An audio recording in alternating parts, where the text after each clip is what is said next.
Hai semuanya, Assalamualaikum warahmatullahi wabarakatuh. Perkenalkan, nama saya Binti Andriani dengan nomor induk mahasiswa 220324487. Saya dari kelas reguler 2. Saat ini saya sedang mengampu pendidikan D3 Rekam Medis dan Informasi Kesehatan di Sekolah Tinggi Ilmu Administrasi Kota Malang.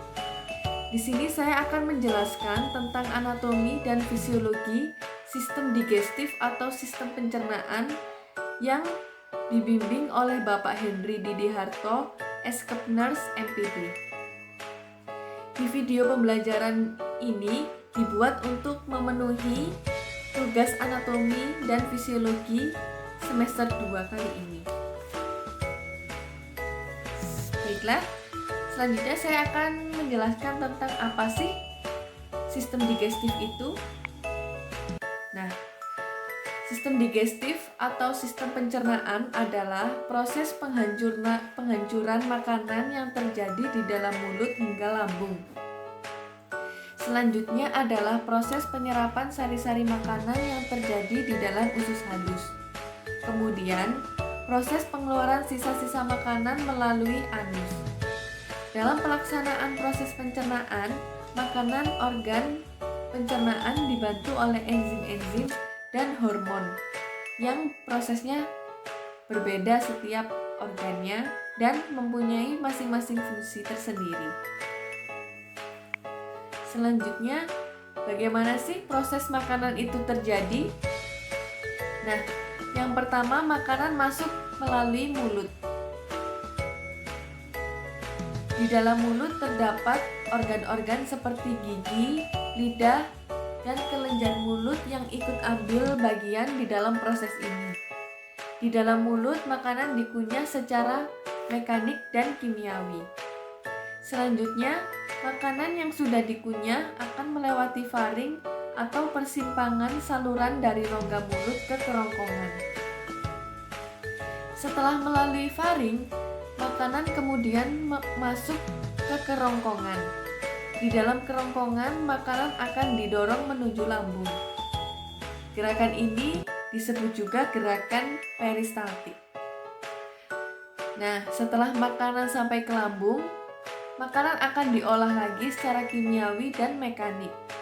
Secara kimiawi, makanan akan dicerna oleh asam lambung, enzim pepsin, dan enzim renin. Jika secara mekanik, makanan akan diremas-remas di dalam lambung. Di dalam lambung, makanan akan didorong ke usus halus dan di dalam usus halus tersebut terjadi penyerapan sari-sari makanan. Dari usus halus, makanan akan didorong ke dalam usus besar. Makanan yang sudah dicerna akan dikeluarkan melalui anus.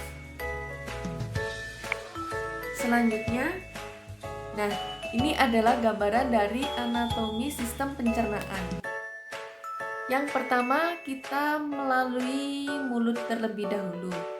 Setelah itu rongga mulut, lidah, faring, esofagus, lambung, usus halus, usus besar, rektum, dan anus. Nah, adapun organ-organ aksesoris tambahan pada sistem digestif kali ini ada kelenjar ludah, hati atau liver, dan pankreas. Nah, yang pertama saya akan menjelaskan tentang definisi rongga mulut atau civitas oris. Pengertian dari mulut merupakan sebuah rongga yang berbentuk oval di dalam tengkorak. Bagian mulut termasuk seperti bibir, vestibulum, rongga mulut, gusi, gigi, langit-langit, keras dan lembut, lidah, dan kelenjar ludah. Mulut juga dikenal sebagai rongga mulut atau rongga bukal.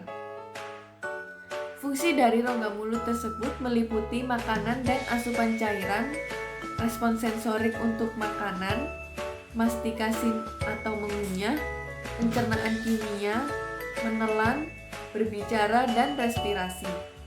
Mulut memainkan peranan yang sangat penting di dalam makanan, minum, dan juga bernafas. Nah, yang kedua ada faring. Sebelum saya menjelaskan tentang pengertian faring, faring dibagi menjadi 3, yaitu nasofaring, yang kedua orofaring, yang ketiga laringofaring atau hipofaring. Pengertian dari faring adalah tabung fibromuskular yang terdapat persis di depan tulang leher yang berhubungan langsung dengan rongga hidung, rongga telinga tengah, dan laring. Nah, bagian yang pertama dari faring adalah nasofaring. Nasofaring bagian faring yang terletaknya berada pada bagian belakang rongga hidung. Nasofaring hanya dapat dilalui udara.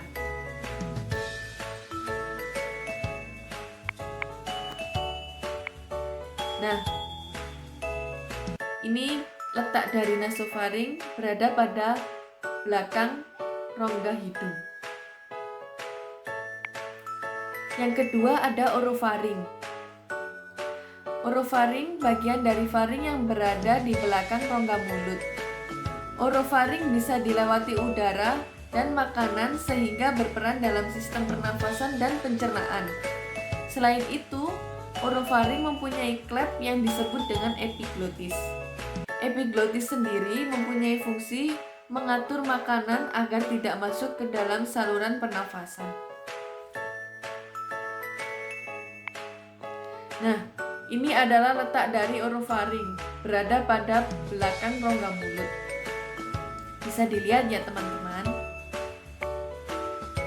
Yang ketiga adalah laringofaring atau hipofaring. Bagian paling akhir dari faring. Laringofaring mampu dilewati udara dan juga makanan. Laringofaring dilapisi sel epitel squamosa berlapis. Laringofaring merupakan tempat bertemunya saluran pernafasan dan saluran pencernaan. Nah, bisa dilihat di gambar ini ya. Nasofaring, orofaring, dan laringofaring. Yang ketiga adalah esofagus. Apa sih itu esofagus? Esofagus adalah sebuah tabung yang menghubungkan faring atau tenggorokan dengan lambung. Kerongkongan terletak antara trakea atau batang tenggorokan dan tulang belakang.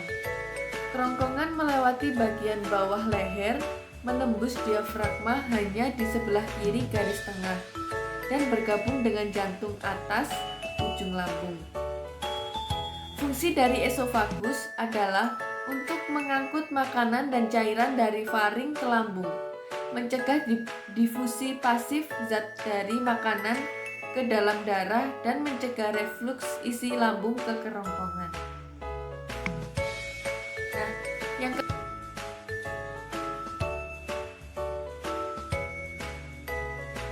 keempat adalah gaster atau lambung. Gaster atau lambung adalah organ berotot yang ada di bagian kiri atas perut, di antara kerongkongan dan usus kecil. Berfungsi untuk mencerna makanan, lambung merupakan organ terpenting pada bagian sistem pencernaan. Untuk menguraikan dan mencerna makanan, otot lambung terus berkontraksi serta menghasilkan enzim pencernaan dan enzim lambung. Makanan yang telah dicerna oleh lambung akan dikirimkan ke usus kecil. Adapun fungsi dari gaster adalah yang pertama, menghancurkan makanan menjadi partikel yang lebih halus. Yang kedua, fungsi lambung secara kimiawi adalah mengubah zat makanan makro menjadi mikro agar lebih mudah diserap tubuh. Yang ketiga, di lambung terdapat enzim pepsin, enzim renin, dan asam lambung atau HCl.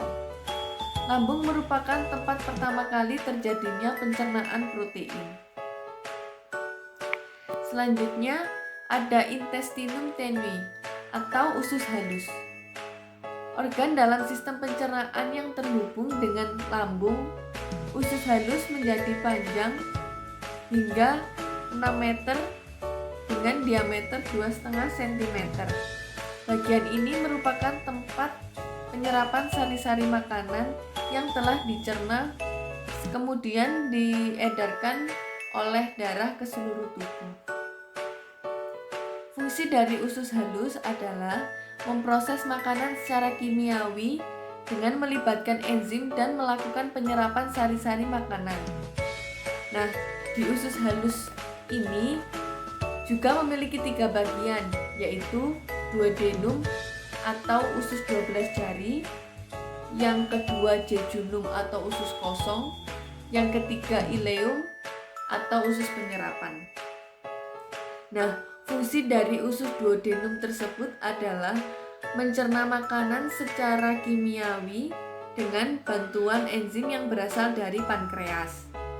Yang kedua adalah jejunum yang berfungsi menyerap gula dan asam amino. Setelah zat ini diserap oleh jejunum akan diteruskan ke ileum. Nah, yang ketiga adalah ileum, berfungsi sebagai menyerap nutrisi makanan yang belum terserap oleh proses sebelumnya. Nah, yang keenam adalah kolon.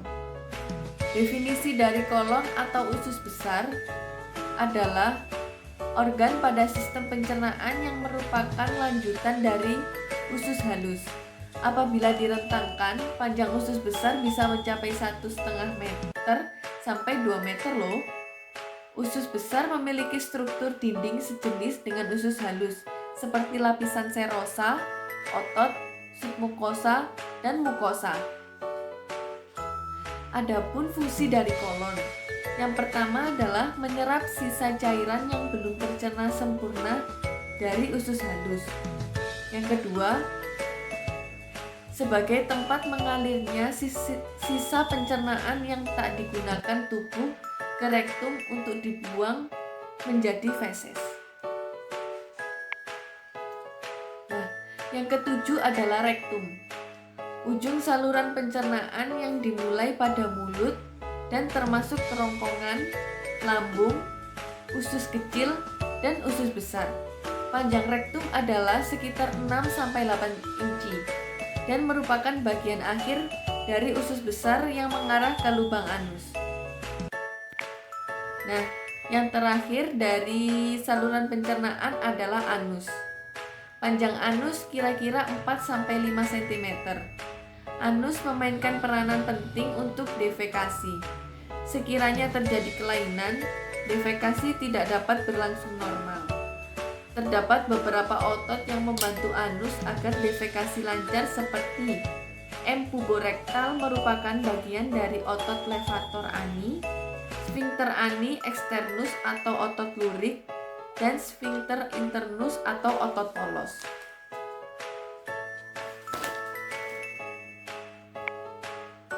Nah, berikut adalah organ tambahan atau organ aksesoris dari sistem pencernaan. Yang pertama ada gigi. Gigi adalah jaringan tubuh yang sangat keras dibandingkan dengan jaringan yang lainnya. Strukturnya yang berlapis-lapis, mulai dari enamel yang keras, dentin atau tulang gigi di dalamnya, pulpa yang berisi pembuluh darah, pembuluh syaraf, dan bagian lain yang memperkokoh gigi. Gigi terbagi menjadi 4 bagian. Yang pertama ada gigi seri. Gigi seri berfungsi untuk menggigit makanan. Yang kedua ada gigi taring, yaitu berfungsi untuk menyobek makanan.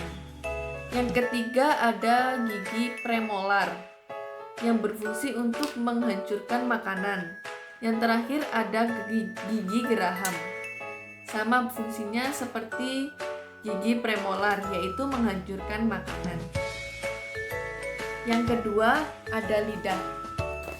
Lidah merupakan indera pengecap yang terdiri dari sejumlah bagian dan memiliki berbagai macam fungsi.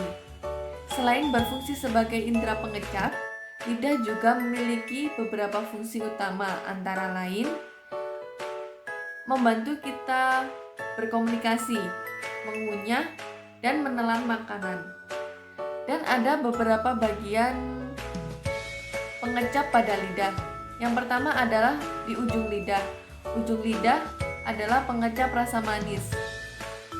Sebelah lidah asin, sebelahnya asam, dan yang terakhir pada pangkal lidah adalah pengecap rasa pahit. Nah, yang ketiga ada kelenjar ludah. Kelenjar yang mempunyai saluran sendiri yang memproduksi air liur. Kelenjar ini juga menyekresi amilase, enzim yang memecah karbohidrat menjadi maltosa. Berikutnya adalah kandung empedu. Kandung empedu adalah organ berbentuk pir di mana empedu disimpan dan dikonsentrasi sebelum disekresikan ke dalam usus 12 jari untuk digunakan dalam proses pencernaan. Adapun fungsi dari empedu adalah membantu penyerapan lemak ke dalam tubuh. Yang kedua, membantu kerja hati dalam melakukan ekskresi. Berikutnya adalah pankreas. Pankreas adalah organ kelenjar yang memanjang pada dinding posterior abdomen, tepat di belakang lambung, yang memiliki beberapa fungsi dalam sistem pencernaan. Nah, fungsi dari pankreas tersebut antara lain adalah memproduksi hormon dan enzim untuk menghancurkan makanan. Yang terakhir adalah organ hati, organ yang perannya sangat vital dalam tubuh manusia. Organ yang sering disebut sebagai liver atau hepar ini merupakan organ terbesar di dalam tubuh. Fungsi hati adalah menghancurkan racun di dalam darah. Sudah? Sekian penjelasan dari saya. Terima kasih. Jangan lupa like, comment, and subscribe. Dadah!